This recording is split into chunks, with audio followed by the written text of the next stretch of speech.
that the number one civil liberty we expect to be protected by government is the right to be kept alive.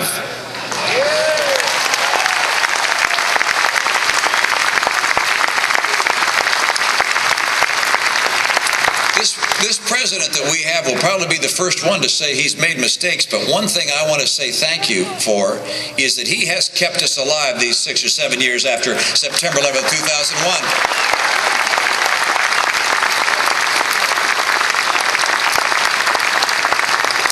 On the issue of the economy, the Democrats have their prescription. Have you heard what it is? They say our economy's having a hard time, so let's raise taxes on working people. Let's cut down trade that provides a lot of jobs to us, and let's add regulations to small and large business. They don't understand how the economy works. Senator McCain has the right prescription. He says, keep regulation down, get spending down, get Washington out of your pockets, keep taxes down. I want a president who knows that to grow an economy, you keep the taxes down. And that's what John McCain will do.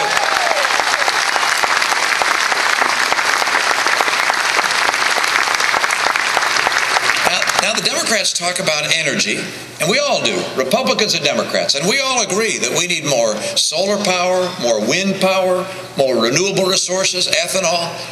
But those collectively, while they're important, they're not going to solve our energy needs and make us energy independent. We have to do more than that. But the Democrats, they don't want to have nuclear power, and they don't want to drill for more oil, and they don't want to build new power plants, and they don't want to use coal. John McCain is going to do what's essential to get America energy independent. I want a president who knows that energy security is a priority for the United States of America. But I want you to know that as you go across a campaign, the greatest reward are the friends you make, and the greatest conviction you come away with is that the heart of the American people is sound and well, that Americans love this country and that the values of America are still deep. I saw that in the campaign. I saw it during the Olympics.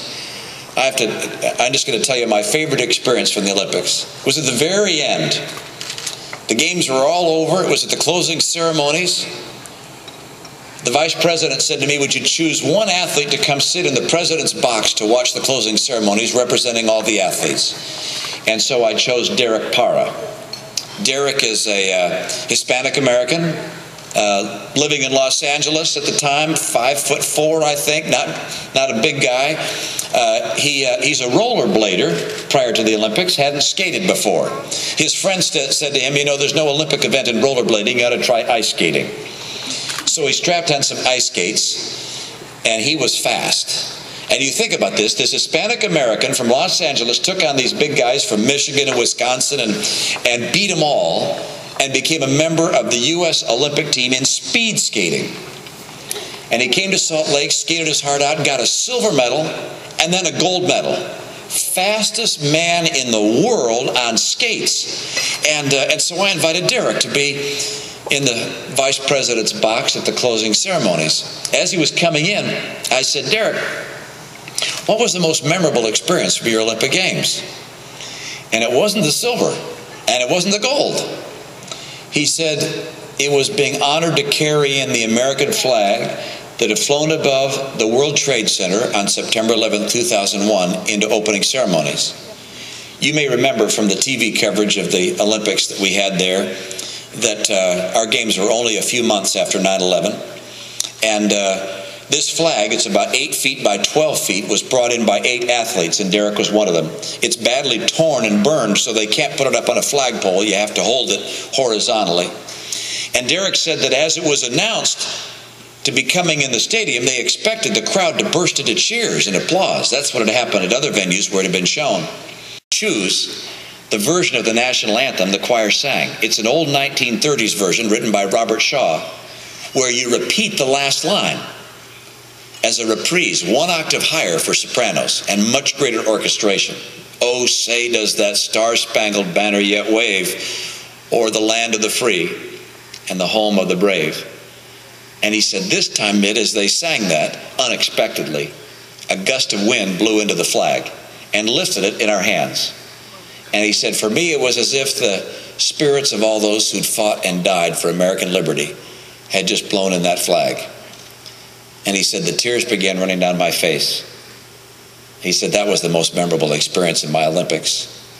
And him telling that story to me was the most memorable experience in those Olympics for me.